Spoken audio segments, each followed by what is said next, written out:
Жума күнү түшкү тыныгууну узартуу демилгеси парламентте кайрадан көтөрүлдү. Мындай сунуш менен Өнүгүү прогресс фракциясынан депутат Тазабек Икрамов чыкты. Анын айтуусунда быйыл АДЭП ыйман жылында мамлекет кызматкерлери үчүн жума намазы учурунда тыныгууну узартуу маселеси каралышы керек. Жогорку кеңештин бүгүнкү жыйынында каралган ушул жана башка маселелер туурасында кабарчыбыздын кийинки материалында.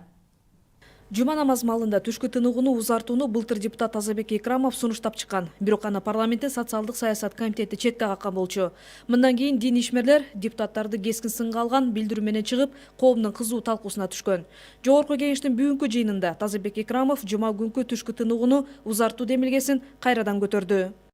Мечиттерде 1 саатка узатуу боюнча дагы бир көтөрүп чыкты менен, бирок канчалык каршылыктар болду эле, бирок азыркы күнү мына көрүп атабыз.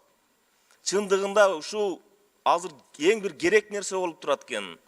Мына ошо бизде муниципалдык жумушта иштеген адамдарыбызга ушу 1 саат чындыгында керек экен, мына азыр далилдеп турат да. Ирина Карамушкина өткөн аптада жума намазы учурунда мамлекеттик мекемелердин кызматкерлери жумушту таштап сыйынууга кетип калышын сындаган. Андан көп өтпөй эле Карамушкинанын кызматтан кетишин талап кылган активисттер интернетте кол чогултуп башташкан.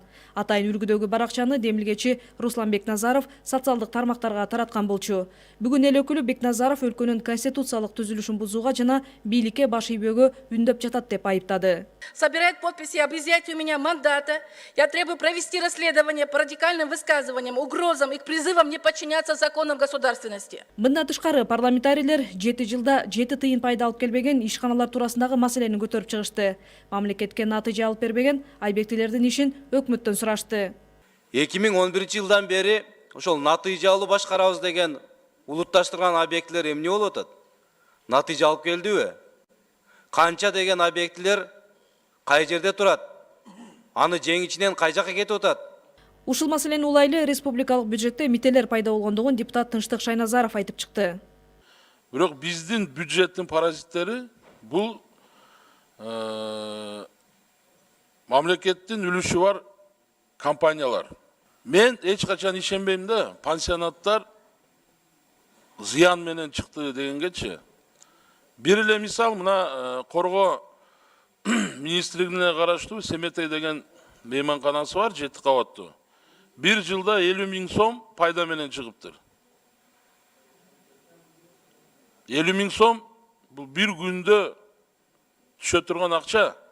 Ал эми 2015-жылы Ош облусунун Кара Суу районунда болгон жер титирөөдөн жабыр тарткан жарандар эмдигиче суу ала албай жаткандыгын эл өкүлдөрү көтөрүштү. Мына бүгүнкүгө чейин ошол жерден өкмөт тараптан жанагы 200 000 сомдук сууданы ала албай келет бүгүн элдер. Ошо 20 киши калыптыр, бүгүнкү күнгө чейин ала албай жатыптыр да.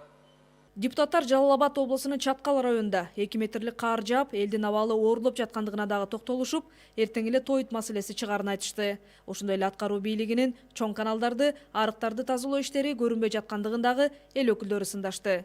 Изат Шугралиева, Бекжан Камзаев, Сентябрь.